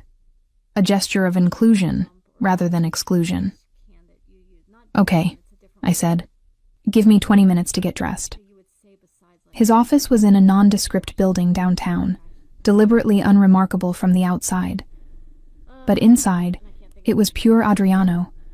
Sleek lines, dark wood, expensive art. I settled into a leather sofa in the corner of his office with my Italian grammar book while he worked, fielding calls and meeting with a parade of concerned associates. What struck me most was how he included me in small ways throughout the day. He'd catch my eye during tense phone calls and wink, silently communicating that everything would be okay. When his attorneys arrived for a strategy session, he introduced me not as my wife, but as Sofia, the most important person in my life. During lunch, takeout from a local trattoria, he insisted we eat together, asking about my opinion on the grammar exercises I'd been working on, as if we weren't in the middle of a crisis. Doesn't this bother you? I asked during a rare quiet moment. Me being here while you're trying to handle serious business? He looked up from the legal documents spread across his desk, his expression softening. Sofia, having you here is the only thing keeping me sane right now. Knowing you're close, that I don't have to choose between handling this crisis and keeping my promises to you. That's everything. By evening, the immediate crisis had been contained. Paolo's lawyer had negotiated a deal that protected both Paolo and Adriano's organization. It wasn't perfect, but it was resolved without violence, without anyone getting hurt. "Let's go home," Adriano said, standing and stretching his stiff shoulders. "I promised you dinner, and I intend to keep that promise even if I have to cook it myself." On the drive home, I studied his profile in the dimming light. You handled that differently than you would have before. Before, I would have threatened Paolo's family until he had no choice but to stay silent. Or worse. His jaw tightened. I would have solved the problem through fear and violence. It would have been faster, more certain. But it also would have cost me a piece of my soul. And it would have cost me you. He reached over, taking my hand and pressing it to his lips. "Some things aren't worth the price anymore, amore. I'm learning that the hard way." The incident became a turning point. Adriano had been tested, faced with the kind of crisis that would have consumed him in the past, and he'd chosen differently. He'd chosen us. A week later, Lucia invited me to lunch at her boutique. When I arrived, I found her beaming, practically bouncing with excitement. "Okay, what's going on?" I asked, laughing at her enthusiasm. "What's going on is that you look happy," she said, pulling me into a hug. "Really, genuinely happy. The shadows are gone from your eyes, Sophia. And you're..." She pulled back, studying me with a knowing smile. "You're glowing." I blushed, thinking of the night before, of Adriano's hands on my skin, his whispered words of worship. "He's really trying, Lucia. It's not perfect. We still have moments where old fears creep in, but it's real. He's really changed." "I can see that." She led me to the back of the boutique, where she'd set up a beautiful lunch spread. "But what about you? Have you changed? Are you still the woman who was so miserable she ate herself into depression? Or are you someone new?" The question hit harder than I expected. Had I changed? Or had I simply returned to who I was before the marriage fell apart? "I don't know," I admitted. "I'm still struggling with my weight, with how I see myself. Some days I look in the mirror and hate what I see. Other days, when Adriano looks at me like I'm the most beautiful woman in the world, I almost believe it." Lucia took my hands, her expression serious. "Sophia, listen to me. You need to learn to see yourself as beautiful independent of how Adriano sees you. What happens if he has a bad day and doesn't give you that look? Will you fall apart again? Will you go back to using food as comfort?" Her words were harsh but necessary. I'd been so focused on Adriano's journey, on his changes and growth, that I'd neglected my own healing. "The wellness retreat," I said suddenly. "That's why he booked it. Not just for relaxation, but for me to work on myself, on my own terms." "Smart man," Lucia said approvingly. "And you should go. Take that time. Figure out who Sofia Romano Bianchi is when she's not defined by her husband's attention, or lack thereof." I left lunch with my mind spinning. Lucia was right. I needed to do my own work, my own healing. Adriano had changed, was changing, but I couldn't build my entire self-worth on his validation. That night, I broached the subject with Adriano over dinner. "I've been thinking about the Tuscany retreat. I want to go alone." He looked up from his pasta, and I saw a flash of hurt in his eyes before he masked it. "Of course. I told you it was your choice." "It's not because I don't want you there," I rushed to explain. "It's because I need this time for me, to work on myself, on how I see myself. Lucia pointed out today that I've been rebuilding my self-esteem based on your validation, and that's not healthy. I need to learn to see myself as worthy independent of you." Understanding dawned in his expression. You're absolutely right. And Sophia. He reached across the table, taking my hand. I want you to know that I see you as beautiful, not because of what you weigh or how you look, but because of who you are. Your kindness, your strength, your refusal to give up on us even when I gave you every reason to. That's what makes you beautiful to me. Tears pricked my eyes. I need to believe that about myself. Need to find that strength and worth inside me, not just reflected in your eyes. Then go. Take the 2 weeks. Do whatever you need to do. And know that when you come back, I'll be here, loving you exactly as you are. The next morning, as I packed for my trip, I found a note tucked into my suitcase. Adriano's bold handwriting filled the page. Mia bellissima Sofia. These past weeks with you have been the happiest of my life, not because of what we've recovered, but because of what we're building together. Something stronger, more honest than what we had before. Take this time for yourself. Discover your strength, your beauty, your worth, and know that every day you're gone, I'll be counting the hours until you return to me. With all my love, always. Adriano P.S. I've arranged for fresh flowers to be delivered to your room every morning. Not because I think you need reminders of me, but because you deserve beautiful things. I pressed the note to my chest, tears streaming down my face. This man, this complicated, flawed, beautiful man, had truly changed.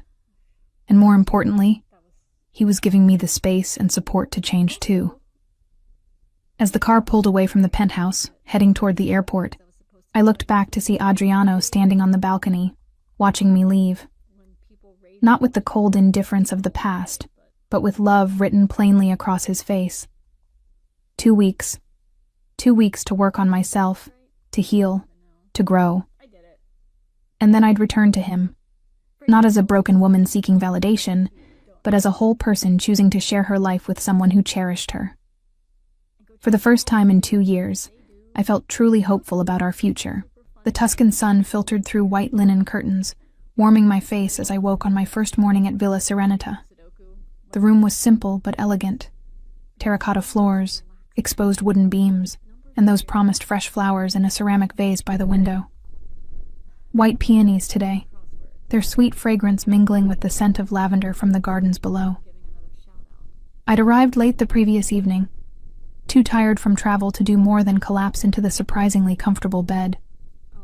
Now, in the gentle morning light, I took stock of my surroundings and felt something unfamiliar settle in my chest.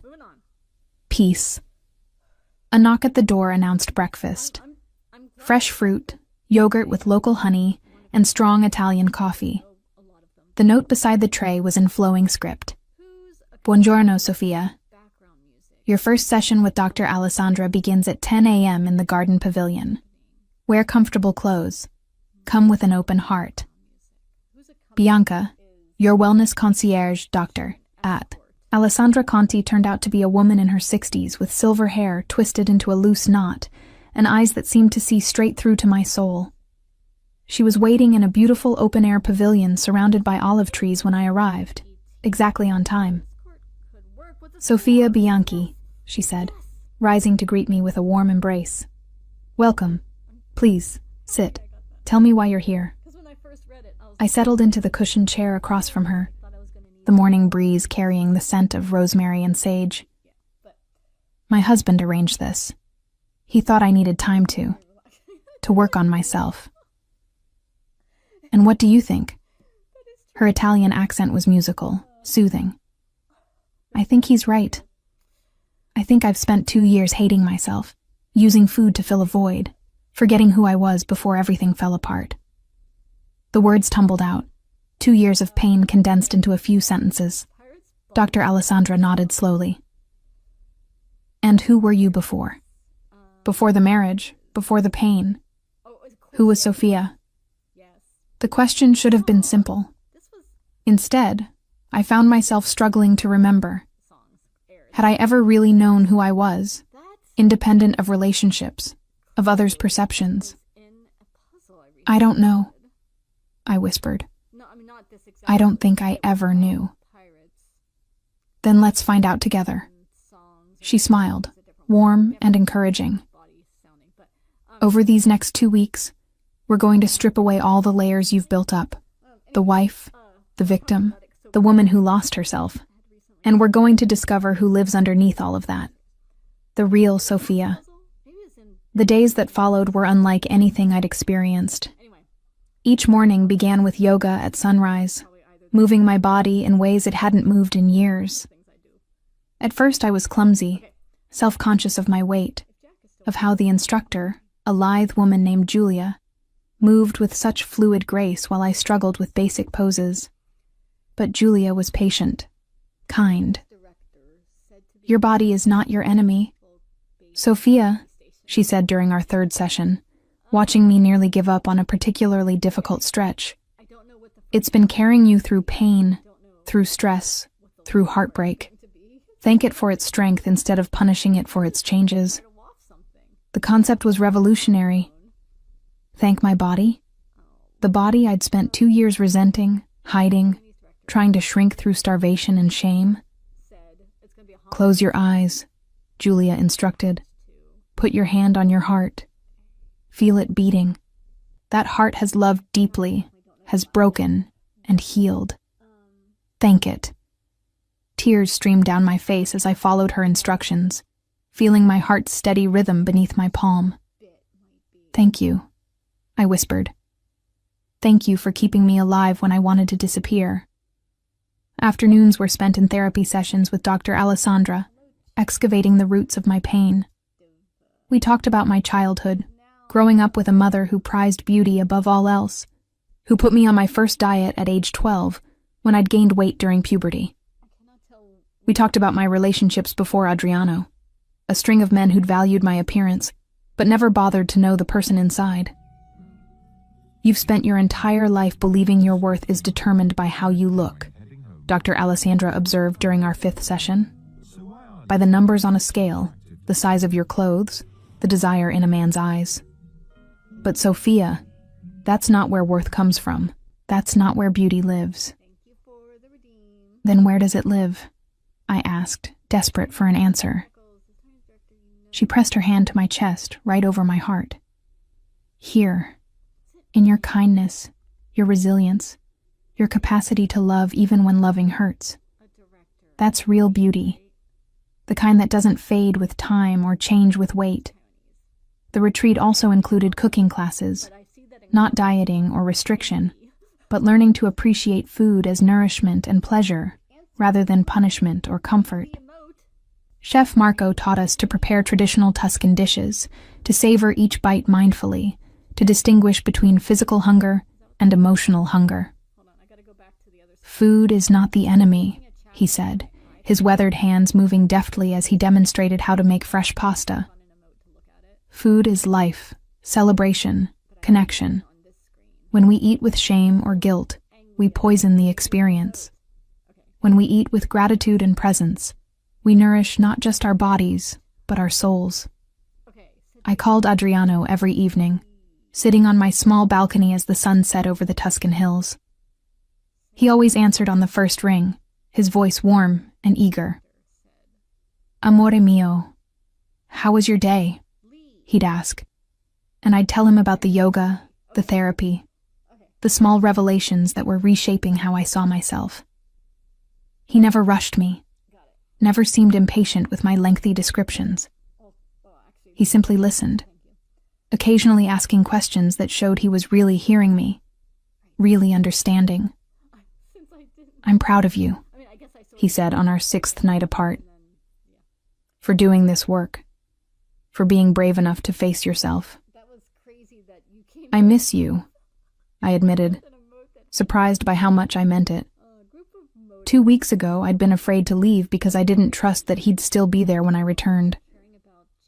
Now I missed him because his absence left a genuine void. I miss you too, Bellissima. Every moment. But this time is important. Take all of it. Use it well. During the 2nd week, the focus shifted to body image work. We had group sessions where women of all ages and sizes shared their stories of struggle with self-acceptance. I listened to a 70-year-old widow talk about finally learning to love her body after her husband died. Not because she'd lost weight, but because she'd realized life was too short to waste hating herself. I heard a young woman in her 20s describe her recovery from an eating disorder, how she was learning that health and worth had nothing to do with size. Your turn. Sophia, Dr. Alessandra prompted during one session. What do you want to say to the woman you see in the mirror? I stood in front of the full-length mirror in the therapy room, surrounded by the other women, and forced myself to really look. Not with the critical eye I'd been using for 2 years, cataloging flaws and failures, but with compassion, with curiosity. I see a survivor, I said slowly, the words feeling strange in my mouth. I see someone who endured 2 years of rejection and pain and didn't break completely. I see strength, resilience. My voice cracked. I see someone who deserves love. Not because she's perfect, but because she's human. The women applauded, some wiping tears from their eyes. Dr. Alessandra stood beside me, her hand on my shoulder. Say it again, Sophia. Say it until you believe it. I deserve love. I deserve love. I deserve love. By the end of the second week, something fundamental had shifted inside me. I hadn't lost significant weight, maybe a few pounds from the healthier eating and daily yoga, but nothing dramatic. My body looked largely the same as when I'd arrived, but I looked at it differently. On my final evening at Villa Serenita, I stood on my balcony watching the sunset paint the hills in shades of gold and rose. My phone rang. Adriano, right on schedule. Amore, how are you feeling about coming home tomorrow? Nervous, I admitted. Excited. Changed. Changed how? His voice was curious, not worried. I'm not the same woman who left 2 weeks ago. I'm stronger, more certain of myself. And Adriano, I took a breath. I need you to understand something. When I come home tomorrow, I'm not coming back because I need you to validate me or make me feel worthy. I'm coming back because I want to, because I choose you. But I'll be okay if I don't have you. For the first time in my life, I'll be okay on my own. There was a long pause. Then, that's exactly how it should be, Sophia. That's exactly what I want for you. To choose me from a place of strength, not need. Are you sure? Because I won't go back to being that woman who crumbled without your attention. If we do this, if we really rebuild our marriage, it has to be as equals. As two whole people choosing each other, not two broken people clinging together. I wouldn't have it any other way. The emotion in his voice was palpable even through the phone. Come home to me, Amore. Not because you have to, but because you want to. The next morning, as I packed my bags and prepared to leave Villa Serenita, I found a final note from Dr. Alessandra tucked into my suitcase. Cara Sophia, you came to us broken, believing you needed to change your body to be worthy of love. You leave us whole, understanding that you were always worthy. The world just hadn't taught you to see it. Remember these weeks when doubt creeps in. Remember that your worth isn't determined by a number on a scale or the desire in someone's eyes. It lives in your heart, in your spirit, in the beautiful soul you finally allowed yourself to see. With love and admiration, Alessandra. The drive from Villa Serenita to the Florence airport took 2 hours, winding through countryside so beautiful it made my chest ache. I watched Tuscany slip past the windows and felt a bittersweet mixture of sadness to leave and eagerness to return home, to return to Adriano. Not as the broken, desperate woman I'd been, but as someone new, someone stronger. The flight back to Milan was uneventful, but my heart rate increased with every kilometer closer to home. What would it be like to see Adriano after 2 weeks apart? Would the connection we'd been rebuilding still be there? Would he see the changes in me? Not physical, but internal? As we descended into Milan, I caught my reflection in the airplane window. The same face looked back at me, but something essential had changed. My eyes were clearer, calmer. The permanent crease of worry between my brows had softened.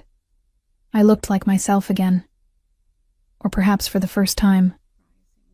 Adriano was waiting at the airport, and my breath caught at the sight of him. He stood near the arrivals gate in dark jeans and a white shirt with the sleeves rolled up, his hands in his pockets, his eyes scanning the crowd with barely contained eagerness. Then our eyes met, and the world narrowed to just him. Just us. He crossed to me in long strides, not running, but moving with purpose. When he reached me, he simply stood there for a moment, his eyes traveling over my face as if memorizing every detail. "Bellissima," he breathed. "You're glowing." "I feel different," I said, setting down my bag. "I am different. I can see it." His hand reached up, cupping my face with that familiar tenderness that still made my heart race. "You look at peace, like you've found something you've been searching for." "I found myself," I said simply. "The real me. Not the woman I thought I had to be for you or anyone else. Just me."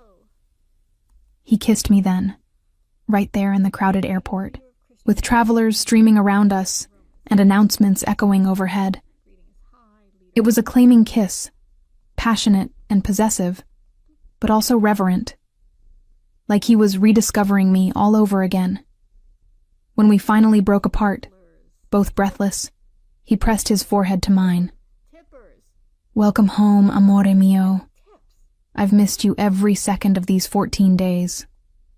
I've missed you too." I laced my fingers through his.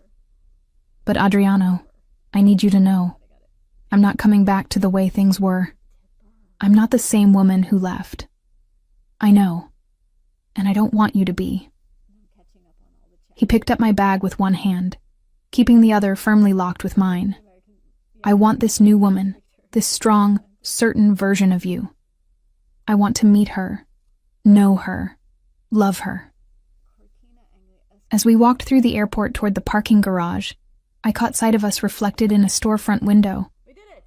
We looked good together, not because we were a perfect, glossy couple, but because we looked real, solid, connected. "There's something else," I said as we reached his car, a sleek black Maserati that had always seemed too ostentatious to me. "I've been thinking about my life, about what I want beyond being your wife." He opened the passenger door for me, but paused before I got in. "Tell me." "I want to go back to school, finish my degree in social work that I abandoned when we got married. I want to do something meaningful with my life, something that's mine." A slow smile spread across his face. "Then you should. Whatever you need, tuition, time, support, it's yours. Even if it means I'm not always available when you want me, even if I have my own commitments, my own priorities. Especially then." He kissed my forehead. "Sophia, I don't want to be married to someone who exists only to serve my needs. I want a partner, an equal, someone with her own life, her own dreams." As we drove through Milan toward home, I felt something settle deep in my chest. This was right. We were right. Not perfect, not without scars, but real and honest, and built on a foundation of mutual respect rather than desperation and need. "How were your 2 weeks?" I asked, realizing I'd been so focused on my own journey I hadn't asked about his. "Lonely," he admitted. "Productive, but lonely. I threw myself into restructuring the business, into being the kind of leader I want to be. But every night, I came home to our empty bed and counted the hours until you'd return. Did you ever doubt? Wonder if I'd come back?" He was quiet for a moment, navigating traffic. "No. I trusted that you'd come back because you wanted to. Not because you had to. That trust, that's what we've been building, isn't it? The faith that we're choosing each other freely, not out of obligation or fear. That night, in our bed, not the guest room I'd retreated to months ago, Adriano made love to me with a reverence that felt like worship. His hands explored every curve, every change in my body, lingering on the softness at my hips, the fullness of my breasts. "Do you know what I see when I look at you?" he murmured against my skin, his lips tracing the curve of my waist. "I see a woman who survived, who fought her way back from the edge, who had every reason to give up on us and chose to stay anyway. That's what makes you beautiful, Sophia. That strength, that grace." I almost left, I confessed, my fingers threading through his hair. When I asked for the divorce, I meant it. I was done. I know. He kissed his way up my body, settling his weight over me. "That's why these past months have meant everything. Because you could have left, and instead you gave me a chance to earn you back, to prove I deserved you." "Do you?" I asked, the question only half teasing. "Deserve me?" He looked into my eyes, his own dark and intense. "I'll spend every day of the rest of my life trying to. That's my promise to you, amore. Not that I'm perfect, but that I'll never stop trying to be the man you deserve." As we moved together, finding the rhythm we'd lost and reclaimed, I felt the last pieces of my broken heart knit back together. Not perfectly. The scars would always be there, reminders of what we'd been through. But healed. Stronger in the broken places. Afterward, we lay tangled together, his hand tracing lazy patterns on my hip. "Tell me about Tuscany," he said. "Everything. I want to know what changed you." So I told him about Dr. Alessandra and her gentle wisdom, about learning to thank my body instead of hate it, about the moment I'd looked in the mirror and finally seen someone worthy of love. He listened without interruption, his hand never stopping its gentle exploration of my skin. "I'm proud of you," he said when I'd finished, "for doing that work, for being brave enough to face yourself." "I had to," I said simply, "because I realized I couldn't build a healthy marriage if I wasn't healthy myself. I couldn't ask you to love me if I didn't love myself first. And do you?" His voice was quiet, vulnerable. "Love yourself." I thought about it, really thought about it. I'm learning to. It's not perfect. There are still moments when I look in the mirror and see all the flaws, all the ways I don't measure up to some imaginary standard. But more and more, I see someone valuable, someone strong, someone worthy of taking up space in the world. "Good," he kissed my temple, "because you are. You always have been." We fell asleep like that, wrapped around each other, and I dreamed of futures instead of past pain, of possibilities instead of regrets. The next morning, I woke to find Adriano already up, standing on our balcony with his coffee, staring out at the city. Something about his posture, the tension in his shoulders, the way he gripped his cup, made me uneasy. "Adriano? What's wrong?" He turned, and I saw conflict written plainly across his face. "I need to tell you something. Something I should have told you before, but I was afraid it would drive you away." My stomach dropped. "What is it?" He gestured for me to join him on the balcony, pulling me close against his side when I did. "The woman at Vincenzo, the one Lucia told you about." Old fear spiked through me. "What about her?" "There was no affair. I swear to you, Sophia. But I did meet with her, twice. Her name was Katrina, and she was." He paused, choosing words carefully. "She was trying to convince me to leave you, to marry her instead." The confession hit like a physical blow. Why would she? She's the daughter of one of my business associates. Her father wanted to strengthen our alliance through marriage.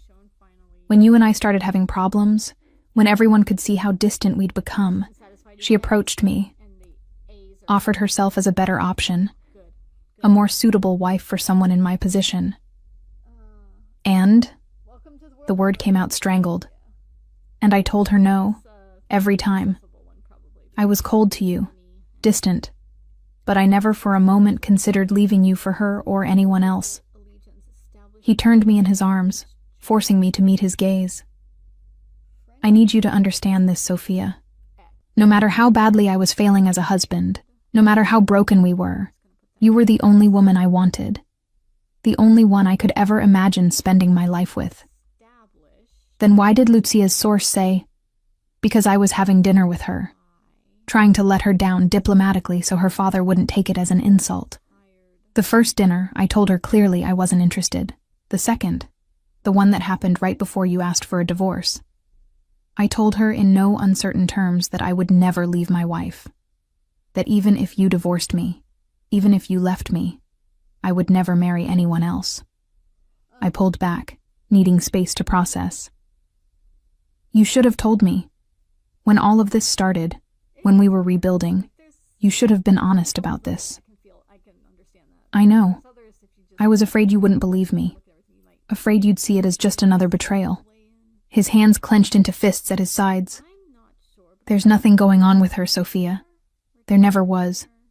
But I should have told you the truth instead of letting you imagine the worst. I walked to the edge of the balcony, looking out at Milan waking up below us. 2 weeks ago, this revelation would have destroyed me, would have confirmed every fear, every insecurity. But now, thank you for telling me, I said finally, even if the timing isn't great. He moved behind me, his hands tentative on my waist. Are we okay? We're okay, I said, leaning back against his solid warmth. Because I believe you. Not because I'm naive or desperate, but because I know you now. The real you. And the man I know wouldn't lie to me about this. His arms tightened around me, his face buried in my hair. I don't deserve you. Maybe not, I agreed, and felt him flinch. But you're trying to, and that's what matters. 6 months after my return from Tuscany, I stood in front of the mirror in our bedroom, adjusting the fitted blazer Lucia had helped me select. My first day back at university, 33 years old, returning to complete the social work degree I'd abandoned when I married Adriano. My stomach fluttered with nerves and excitement in equal measure. You look perfect, Adriano said from behind me, his reflection appearing in the mirror as he approached. He was dressed for his day as well, charcoal suit, burgundy tie, the uniform of a powerful man. But the way he looked at me held none of the cold distance of our dark years. Only pride and warmth. Bellissima and brilliant. I'm terrified, I admitted, turning to face him. What if I can't keep up with kids 10 years younger than me? What if I've forgotten how to be a student? He cupped my face, tilting it up to meet his eyes. Then you'll learn again. You're one of the strongest people I know, Sophia. You survived 2 years of a broken marriage, rebuilt yourself from the inside out, and chose to love again, despite having every reason not to. University will be easy compared to that. I laughed, some of the tension draining from my shoulders. When did you become so wise? When I nearly lost everything that mattered. He kissed my forehead, gentle and reverent. Now go. Show them what Sofia Romano Bianchi is capable of. The university campus was a sprawl of historic buildings and modern facilities, buzzing with students rushing between classes. I found my first classroom, Introduction to Social Work Theory, and slipped into a seat near the back, hyper-aware of being older than most of my classmates. First day back? The girl beside me asked with a friendly smile. She had purple streaks in her dark hair and multiple piercings, couldn't have been more than 20. Is it that obvious? only because you look how I felt last week when I started." She extended her hand. "I'm Kiara, second-year transfer student. Sophia, first year, starting over student." I shook her hand, grateful for the kindness. "Well, Sophia, if you need a study buddy or just someone to grab coffee with between classes, I'm your girl." The professor entered then, a stern woman in her 50s named Dr. Ferrara, and the semester began. For 3 hours, I was absorbed in discussions of social justice theory, systems thinking, and the ethical foundations of social work. My hand cramped from taking notes, my mind buzzed with ideas, and I felt more alive than I had in years. This was what I'd been missing. Purpose beyond being someone's wife. A sense of identity separate from my marriage. When I returned home that evening, Adriano was already there. Another kept promise from our rebuilding. He'd restructured his entire business to ensure he was home by 7 every night, unless there was an absolute emergency. In 6 months, he'd broken that promise only twice, and both times he'd called immediately to apologize and explain. "How was it?" he asked, looking up from the stove where he was stirring something that smelled divine. Cooking had become his new hobby, his way of showing love through nourishment rather than expensive gifts. Incredible, terrifying, perfect. I dropped my bag and crossed to him, wrapping my arms around his waist from behind. "I have so much reading to do, and I'm meeting with a study group on Thursday, and there's this professor, Dr. Ferrara, who's absolutely brilliant." "Slow down, amore," he laughed, turning in my embrace to face me. "We have all evening. Tell me everything." Over dinner, perfect risotto with saffron and peas, I chattered about my classes, my new friends, the challenging assignments already piling up.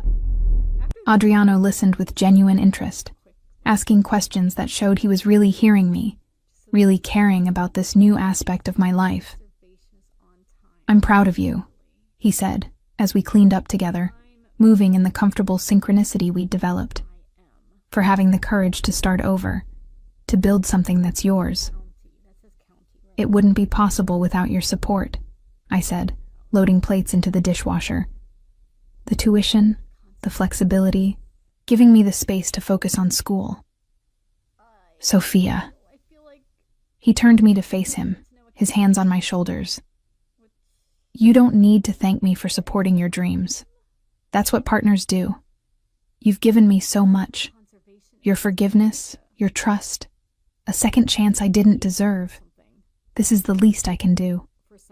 Later that night, as we lay in bed reading, me with my social work textbook, him with a biography of some long-dead Italian politician, I felt a wave of contentment wash over me. This quiet domesticity, this comfortable companionship, this was what I'd been missing during our dark years. "What are you thinking about?" Adriano asked, setting aside his book and rolling onto his side to face me. "About how different things are now. How we used to share this bed but be miles apart. Now we're actually here, present, together." He reached out, tracing the curve of my cheek with his thumb. "It's still work, you know. Every day, I have to consciously choose to be present, to not retreat into old patterns when things get stressful. It doesn't come naturally anymore. But you do it anyway. Because losing you taught me what really matters. Business, power, respect. None of that means anything if I come home to an empty house, to a wife who looks at me like a stranger." I closed my textbook, giving him my full attention. "Do you ever regret it? The changes you've made to your business, the power you've ceded to Marco and others?" He considered this, his expression thoughtful. "No. I'm more effective now, actually. Making decisions from a place of clarity rather than paranoia. Treating my people with respect instead of ruling through fear. It's built loyalty in a way threats never could." "Stefano said you're different with them now. More human." "Your brother-in-law talks too much," Adriano said, but there was affection in his voice. But he's right. I'm trying to lead the way my mother would have wanted. With strength, yes, but also with compassion, with honor. The semester progressed in a blur of classes, study sessions, and paper deadlines. I threw myself into my education with a passion I'd forgotten I possessed, staying up late to finish assignments, engaging in heated debates about social policy during seminars, building friendships with classmates who saw me as Sophia the student, not Sophia the Mafia wife. Adriano was my rock throughout it all, encouraging me when I doubted myself, celebrating my successes, commiserating over difficult professors. He proofread my papers, his sharp mind catching logical inconsistencies I'd missed, and quizzed me before exams, patiently holding flashcards while I recited theories and concepts. You know you're incredibly sexy when you talk about systems theory, he said one night while I was studying for a midterm, sprawled across our bed in leggings and one of his shirts, surrounded by textbooks and note cards. I looked up, surprised. I'm covered in highlighter marks and probably have coffee breath. How is that sexy? Because you're passionate, engaged, alive. He crawled across the bed, scattering note cards, until he was hovering over me. Because you're becoming more yourself every day, and watching you bloom, watching you find your purpose. That's the most beautiful thing I've ever seen. He kissed me then, and textbooks were forgotten for a while, as we relearned each other's bodies with the familiarity of long-married lovers and the passion of new discovery. Every time we made love now, it felt like a promise renewed. A choice made consciously to choose each other, over and over again. Around the 9-month mark of our rebuilding, we had our first real fight since I'd returned from Tuscany. It happened over something seemingly small. Adriano had promised to attend one of my class presentations, but got called away for an emergency business meeting.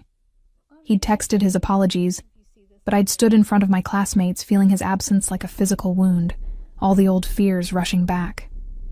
When he came home that night, I was in the guest room, not because I was moving out, but because I needed space to process my feelings without immediately falling into old patterns of either silencing my hurt or lashing out destructively. Sophia? He knocked softly on the guest room door. Amore, please, let me explain. You promised, I said, opening the door but not inviting him in. You promised you'd be there. I know, and I'm sorry. But one of our shipments was seized by customs.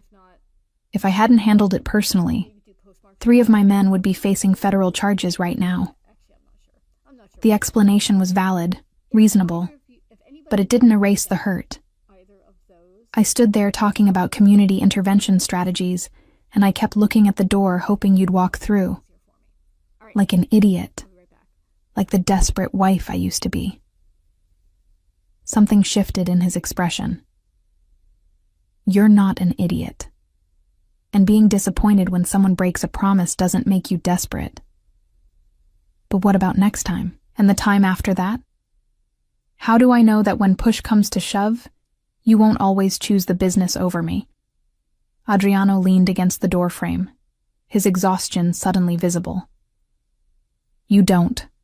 I can promise. I can commit. I can do everything in my power to keep my word. But I can't control emergencies. I can't predict when my men will need me. So what do we do? I asked, frustration bleeding into my voice. Just accept that I'll always come second? No, his voice was firm. We do what Dr. Chen taught us. We communicate. You tell me when I've hurt you and I listen. I apologize when I'm wrong. We figure out how to prevent it from happening again. And we trust that we're both coming from a place of love, not malice. I studied his face, the genuine remorse, the exhaustion, the love that was still so evident despite the tension between us. This was different from before. Before, he would have been defensive, cold, would have dismissed my feelings as overreaction. I'm still angry, I said finally. You have every right to be. But I also understand. and I appreciate that you're not making excuses or dismissing my feelings." He opened his arms, and after a moment's hesitation, I stepped into them. "I'm sorry I missed your presentation. Tell me about it. Every detail." We spent the next hour on my bed. Not the guest room bed, but ours, where we belonged. While I recounted my presentation, he listened intently, asked questions, made me feel like even though he'd missed the live event, he was still fully present for me now. "I'll do better," he promised, as we finally headed back to our bedroom. "I can't promise I'll never miss another important event, but I can promise I'll move heaven and earth to be there. And when I can't, I'll make it up to you." "How?" He smiled, that slightly wicked smile that still made my heart race. "You'll see." 2 days later, I came home from classes to find my entire study group, 6 people I'd been working with all semester, sitting in our living room. Marco and Stefano were serving them coffee and pastries, while Adriano set up a projector screen. "What is this?" I asked, completely confused. "This," Adriano said, gesturing to the assembled group, "is me making it up to you. I missed your presentation to the class, so you're going to give it again here, and I'm going to watch. And afterward, we're all going to celebrate your brilliance." My study group grinned at me, clearly delighted to be part of this scheme. "You're ridiculous," I said, but I was laughing, touched by the gesture. "I'm committed," he corrected. "There's a difference." So I gave my presentation again, on trauma-informed approaches to family intervention, to an audience of my classmates, my husband, my brother-in-law, and Marco, who kept asking surprisingly insightful questions. Afterward, Adriano had arranged for a full catered dinner, turning our living room into an impromptu celebration. "Your husband is extra," Chiara whispered to me while we ate, "but also kind of amazing." "He is," I agreed, watching Adriano charm my classmates with stories of growing up in Milan. "Very extra. And yes, amazing." As my first year of university drew to a close, I realized how much had changed in a single year. I'd gone from a woman who could barely look at herself in the mirror to someone who walked with confidence. From someone who defined herself entirely through her marriage to someone with her own identity, her own goals, her own life. Adriano and I had gone from strangers sharing a bed to true partners.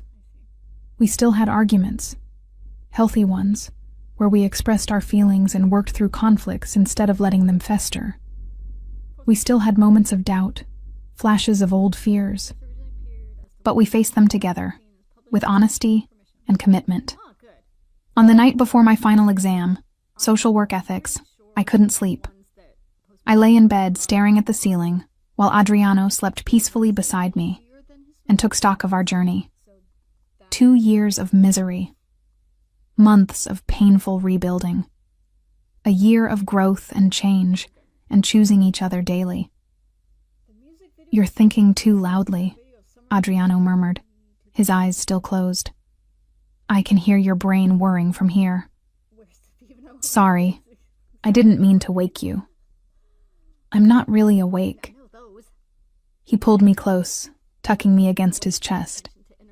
"Tell me what's keeping you up." "I was just thinking about how far we've come. How different everything is now." "Different how?" I considered the question, running my hand over his chest, feeling his heartbeat steady and strong beneath my palm. "Before, I was terrified of losing you. So terrified that I lost myself trying to hold on. Now, I know that if I lost you, I'd be devastated. But I'd survive. I'd be okay. And somehow, knowing that makes me love you more freely. Because I'm choosing you from a place of strength, not fear." He was quiet for a long moment, his hand tracing patterns on my spine. "You have no idea how much that means to me. Knowing you're here because you want to be, not because you need to be. And you? Do you still feel like you don't deserve me?" Every day, he admitted. But I've learned that's okay. That feeling, that awareness of how lucky I am, keeps me from taking you for granted. Keeps me consciously choosing to be the man you deserve. I lifted my head to look at him in the darkness. What if I told you that you do deserve me? That you've proven yourself over and over again? I'd say that's for you to decide, not me. But I'd be grateful every day that you think so. I kissed him then, slow and sweet, and felt the familiar heat build between us. After, as we lay tangled together, sweaty and satisfied, I felt something settle deep in my soul. This was it. This was the marriage I'd dreamed of when I'd walked down the aisle 3 years ago. Not perfect. We'd never be perfect. But real. Honest. Built on a foundation of mutual respect and conscious choice. Ti amo, amore mio, Adriano whispered into the darkness. Thank you for not giving up on us. Ti amo, I whispered back. Thank you for giving me a reason not to. The final scene of our story came 3 months later, at a small dinner party Adriano and I hosted for our closest friends and family. Stefano was there with his new girlfriend, a sharp-witted lawyer named Francesca. Marco had brought his wife, a gentle woman who ran a bookstore. Lucia came with her husband, the first time I'd met him. And Chiara, along with 2 other classmates, rounded out the group. As I moved through our apartment, refilling wine glasses, bringing out more food, laughing at jokes and stories, I caught Adriano watching me. He stood in the doorway to the kitchen, a glass of wine in his hand, and the look on his face made my breath catch. Pure love, pride, possession in the best sense of the word, not ownership, but cherishing. What? I asked, crossing to him. Just admiring my wife. He pulled me close, pressing a kiss to my temple. Look at you, Bellissima, surrounded by friends, pursuing your dreams, so vibrantly alive. This is who you were always meant to be. We almost didn't make it here, I reminded him quietly. I know. That's what makes this so precious. We almost lost everything, and we fought our way back. We chose each other, even when choosing each other was hard. From the living room, Lucia called for a toast. Adriano and I joined the others, his arm around my waist, his warmth solid against my side. To Sofia and Adriano, Lucia said, raising her glass, to second chances, and the courage to take them. To love that survives the hard times, Stefano added. To marriages built on honesty, even when honesty is painful, Francesca contributed. Everyone drank, and then Adriano lifted his glass. To my wife, the strongest woman I know, the love of my life, the one who saved me from myself. His eyes found mine. Thank you for not letting me give up. Thank you for fighting for us even when I'd stopped fighting. Thank you for being exactly who you are. As glasses clinked and friends cheered, I felt tears prick my eyes. But they weren't sad tears. They were tears of gratitude, of relief, of joy at having found my way back from the darkness. We'd survived. More than that, we'd grown. We'd taken a marriage that was dying and breathed new life into it. Not by pretending the damage never happened, but by acknowledging it, learning from it, and choosing differently. Later, after everyone had gone home and we were cleaning up together, another small ritual of partnership we'd developed, Adriano pulled me into his arms in the middle of our kitchen. Dance with me, he said, even though there was no music. There's nothing to dance to. We don't need music. We never did. So we swayed together in the quiet kitchen, surrounded by dirty dishes and the remnants of a beautiful evening. And I realized this was the moment I would remember when I thought about our love story. Not the wedding day, though that had been beautiful. Not the dark years, though they'd taught us necessary lessons. This moment. dancing in our kitchen with dirty dishes in the sink and friends' laughter still echoing in the air. Choosing each other, again and always. "I love you," I whispered against his chest. "I love you more." "Impossible." "Watch me prove it," he said, and I heard the smile in his voice. "Every single day for the rest of our lives, I'll prove it." And he did.